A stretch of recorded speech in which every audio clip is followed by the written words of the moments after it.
2023ರಲ್ಲಿ ಅಸ್ಸಾಂನಲ್ಲಿ ವಿಧಾನಸಭಾ ಕ್ಷೇತ್ರಗಳ ಪುನರ್ವಿಂಗಡಣೆ ನಡೆಯಿತು. ಅದರ ನಂತರ ಅನೇಕ ಹಳೆಯ ಸ್ಥಾನಗಳು ರದ್ದಾದವು ಮತ್ತು ಅನೇಕ ಹೊಸ ಸ್ಥಾನಗಳು ಸೃಷ್ಟಿಯಾಗಿವೆ. ಇದರಲ್ಲೇ ಒಂದು ಗುವಾಹಟಿ ಸೆಂಟ್ರಲ್ ಸೀಟು. ಅಲ್ಲಿ ಈ ಬಾರಿ ಸ್ಪರ್ಧೆಯು ಬಿಜೆಪಿಯ ವಿಜಯ್ ಗುಪ್ತಾ ಮತ್ತು ಕಾಂಗ್ರೆಸ್ನ ಮಿತ್ರಪಕ್ಷವಾದ ಎಜಿಪಿಯ ಕುಂಕಿ ಚೌಧರಿ ಅವರ ನಡುವೆ ಇದೆ. ಆದರೆ ಈ ಸ್ಪರ್ಧೆಯು ಕುಂಕಿ ಚೌಧರಿ ಕೇವಲ 27 ವರ್ಷದವರು ಮತ್ತು ವಿಜಯ್ ಗುಪ್ತಾ ಬಿಹಾರಿ ಮೂಲದವರು ಎಂಬ ಕಾರಣಕ್ಕೆ ಆಸಕ್ತಿದಾಯಕವಾಗಿಲ್ಲ. ಆದಾಗ್ಯೂ ಅವರ ಕುಟುಂಬ ಕಳೆದ 2 ತಲೆಮಾರುಗಳಿಂದ ಅಸ್ಸಾಂನಲ್ಲೇ ನೆಲೆಸಿದೆ. ಆದರೆ ಇತ್ತೀಚೆಗೆ ಅಸ್ಸಾಂನ ಮುಖ್ಯಮಂತ್ರಿ ಹಿಮಂತ್ ಬಿಸ್ವ ಶರ್ಮಾ ಅವರು ಕುಂಕಿ ಚೌಧರಿಯವರ ತಂದೆ ತಾಯಿಯ ಆಹಾರ ಪದ್ಧತಿಯು ಎಲ್ಲೋ ಒಂದು ಕಡೆ ಹಿಂದೂ ಸಂಪ್ರದಾಯಗಳಿಗೆ ಸರಿಹೊಂದುವುದಿಲ್ಲ ಎಂದು ಹೇಳುವ ಮೂಲಕ ಈ ಸ್ಪರ್ಧೆಯನ್ನು ಇನ್ನಷ್ಟು ಆಸಕ್ತಿದಾಯಕವಾಗಿಸಿದ್ದಾರೆ. ನಮ್ಮೊಂದಿಗೆ ಎಜಿಪಿಯ ಕುಂಕಿ ಚೌಧರಿಯವರು ಇದ್ದಾರೆ. ಕುಂಕಿ ಅವರೇ, ನಿಮ್ಮ ವಯಸ್ಸಿನ ಬಗ್ಗೆ ಬಹಳ ಚರ್ಚೆ ಇದೆ. ವಿಷಯವೇನು? ವಿಷಯ ಅಂತೇನೂ ಇಲ್ಲ. ನಾನು ಇಲ್ಲಿಗೆ ಬಂದಿರುವುದು ಜನರಿಗಾಗಿ ಕೆಲಸ ಮಾಡಲು, ಸೆಂಟ್ರಲ್ ಗುವಾಹಟಿಯ ಜನರಿಗಾಗಿ ಕೆಲಸ ಮಾಡಲು ಮತ್ತು ಅಸ್ಸಾಂನ ಜನರಿಗಾಗಿ ಕೆಲಸ ಮಾಡಲು. ಹಾಗಾಗಿ ವಯಸ್ಸು ಇಲ್ಲಿ ದೊಡ್ಡ ವಿಷಯವಲ್ಲ. ಜನರ ಬಗ್ಗೆ ನನಗಿರುವ ಕಮಿಟ್ಮೆಂಟ್, ಪ್ಯಾಷನ್ ಅನ್ನು ತೆಗೆದುಕೊಂಡು ನಾನು ಇಲ್ಲಿಗೆ ಬಂದಿದ್ದೇನೆ ಮತ್ತು ಇಲ್ಲಿ ಹೋರಾಡಲು ಬಂದಿದ್ದೇನೆ. ಈ ಬಾರಿ ನಿಮಗೆ ಯಾಕೆ ವೋಟ್ ನೀಡಬೇಕು? ನನಗೆ ಈ ಕಾರಣಕ್ಕೆ ವೋಟ್ ನೀಡಬೇಕು, ಏಕೆಂದರೆ ನಾನು ಈಗಿನ ಯುವಜನತೆಯನ್ನು ಪ್ರತಿನಿಧಿಸುತ್ತೇನೆ ಮತ್ತು ನಾನು ಇಲ್ಲಿ ಒಂದು ಅತ್ಯಂತ ಪಾರದರ್ಶಕ ಮತ್ತು ಜವಾಬ್ದಾರಿಯುತ ವ್ಯವಸ್ಥೆಯನ್ನು ನಿರ್ಮಿಸಲು ಬಯಸುತ್ತೇನೆ. ಅಲ್ಲಿ ಆಡಳಿತ ಮತ್ತು ಸಾರ್ವಜನಿಕರ ನಡುವೆ ಯಾವುದೇ ಅಂತರವಿರಬಾರದು ಮತ್ತು ಇಲ್ಲಿ ಸೆಂಟ್ರಲ್ ಗುವಾಹಟಿಯಲ್ಲಿರುವ ಮುಖ್ಯ ಅಂದರೆ ಎಲ್ಲಾ ಸಮಸ್ಯೆಗಳು ಚೆನ್ನಾಗಿ ಪರಿಹಾರವಾಗಬೇಕು. ನಿಮ್ಮ ಸ್ಪರ್ಧೆ ಬಿಜೆಪಿಯ ವಿಜಯ್ ಗುಪ್ತಾ ಅವರೊಂದಿಗಿದೆ. ಅವರಿಗಿಂತ ನೀವು ಹೇಗೆ ಉತ್ತಮರು? ಹೌದು, ಅವರು ತುಂಬಾ ಪವರ್ಫುಲ್ ಆಗಿದ್ದಾರೆ. ಆದರೆ ಸೆಂಟ್ರಲ್ ಗುವಾಹಟಿಯ ಮತದಾರರು ಹೆಚ್ಚು ಪವರ್ಫುಲ್ ಆಗಿದ್ದಾರೆ. ಹಾಗಾಗಿ 9ನೇ ತಾರೀಖಿನಂದು ಸೆಂಟ್ರಲ್ ಗುವಾಹಟಿಯ ಜನರು ನಿರ್ಧರಿಸುತ್ತಾರೆ ಅವರಿಗೆ ಏನು ಬೇಕು. ನೀವು ಸ್ಥಳೀಯರು, ಅವರು ಹೊರಗಿನವರು ಎಂಬ ವಿಷಯವೂ ಇದೆಯೇ? ಇದೆಲ್ಲ ಮುಖ್ಯವಾದ ವಿಷಯವಲ್ಲ.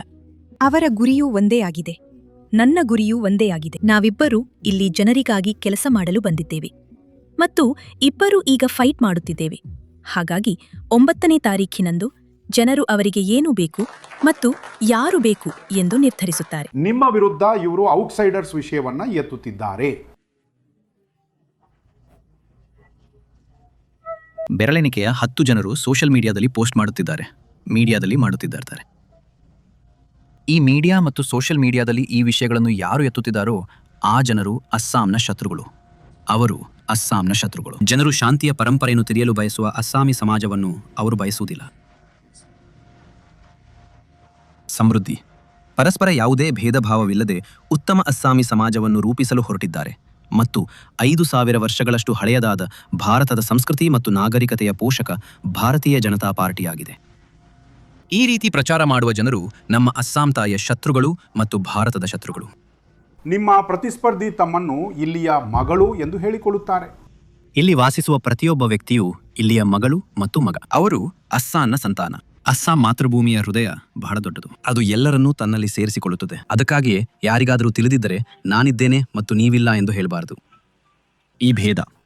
ನೀವು ಯಾರು? ನಾನು ಅಸ್ಸಾಂನ ಸಂತಾನ. ಇದು ನನ್ನ ಜನ್ಮಭೂಮಿ, ಇದು ನನ್ನ ಕರ್ಮಭೂಮಿ. ಅಸ್ಸಾಂನ ಭೂಮಿಯ ಮೇಲೆ ನನಗೆ ಅಷ್ಟೊಂದು ಪ್ರೀತಿ ಇದೆ. ನಾನು ಅಸ್ಸಾಂ ಭೂಮಿಯ ಮಗ ಎಂಬ ಬಗ್ಗೆ ನನಗೆ ಹೆಮ್ಮೆ ಇದೆ. ನಾವು ಒಬ್ಬ ಅಸ್ಸಾಮಿ ಹುಡುಗಿಗೆ ವೋಟ್ ಹಾಕಬೇಕೆ ಅಥವಾ ಅಸ್ಸಾಮಿ ಅಲ್ಲದ ವ್ಯಕ್ತಿಗೆ ವೋಟ್ ಹಾಕಬೇಕೆ? ಆ ಆಧಾರವನ್ನು ನಾವು ತೆಗೆದುಕೊಳ್ಳಬಾರದು. ನಮ್ಮ ಮುಂದಿನ ಭವಿಷ್ಯಕ್ಕಾಗಿ ಆ ಕ್ಷೇತ್ರದಲ್ಲಿ ಯಾರು ಕೆಲಸ ಮಾಡುತ್ತಾರೆ ಮತ್ತು ಹಿಂದೆ ಅವರು ಏನೆಲ್ಲ ಕೆಲಸ ಮಾಡಿದ್ದಾರೆ ಎಂಬ ಆಧಾರದ ಮೇಲೆ ವೋಟ್ ನೀಡಬೇಕು ಎಂಬುದೇ ಆಧಾರವಾಗಿರಬೇಕು. ನಾವು ಮೂಲದವರು, ನಾವು ಇಲ್ಲಿನ ಜನರು, ನಾವು ಹಿಂದೂ ಜನರು, ನಾವು ಮಾಮಗೆ ಕೊಡುತ್ತೇವೆ. ಯಾರೇ ಆಗಿರಲಿ, ಬಿಹಾರಿಯವರಾಗಿರಲಿ, ಅಸ್ಸಾಮಿನವರಾಗಿರಲಿ, ಮುಖ್ಯ ವಿಷಯವು ಸಂಪೂರ್ಣವಾಗಿ ಹೊರಟು ಹೋಗುತ್ತದೆ. ಇದು ಮುಂದೆ ಹೋಗಬೇಕು. ಅಂದರೆ ಈ ವಿಷಯವು ನಮ್ಮ ದೃಷ್ಟಿಕೋನದಿಂದ ಮುಂದೆ ಸಾಗಬೇಕು. ಇದರಿಂದ ಅದು ಮುಂದೆ ಹೋಗಲು ಸಾಧ್ಯವಾಗುತ್ತದೆ. ಬಿಹಾರಿಯವರಾಗಿರಲಿ, ಅಸ್ಸಾಂನವರಾಗಿರಲಿ, ಇದರಿಂದ ನಮಗೆ ಯಾವುದೇ ಸಂಬಂಧವಿಲ್ಲ. ಅಸ್ಸಾಮಿನವರಲ್ಲದವರಿಗೆ ಈ ಟಿಕೆಟ್ ಅನ್ನು ನೀಡಿದರೆ ಇದು ಒಂದು ವಿಷಯವಾಗಿದೆ. ಯಾಕೆಂದ್ರೆ ನಮ್ಮ ಅಸ್ಸಾಂನಲ್ಲಿ ಬಹಳಷ್ಟು ಜನರಿದ್ದಾರೆ, ಬಹಳಷ್ಟು ತಿಳಿದುಕೊಂಡ ಜನರಿದ್ದಾರೆ, ಬಹಳಷ್ಟು ವಿದ್ಯಾವಂತ ಜನರಿದ್ದಾರೆ. ಹಾಗಾದ್ರೆ ನಮ್ಮ ಅಸ್ಸಾಂನ ಜನರಿಗೆ ಅಸ್ಸಾಂನ ವಿಷಯ ಗೊತ್ತಿರ್ತದಲ್ವೇ? ಅಸ್ಸಾಮಿನವರಲ್ಲದವರಿಗೆ ಏನ್ ಗೊತ್ತಿರುತ್ತದೆ? ಅವರು ಹೊರಗಿನಿಂದ ಬಂದವರಲ್ವೇ? ಆದರೆ ಅವರ ಜನ್ಮ ಇಲ್ಲಿಯೇ ಆಗಿದೆ. ಅವರು ಇಲ್ಲಿಯೇ ಹುಟ್ಟಿದ್ದಾರೆ. ಅರೆ, ಅವ್ರು ಎಷ್ಟೇ ಇಲ್ಲಿ ಹುಟ್ಟಿದ್ರು ಅವ್ರು ಹೊರಗಿನ ಕಡೆಗೆ ಸೆಲೀತಾರೆ.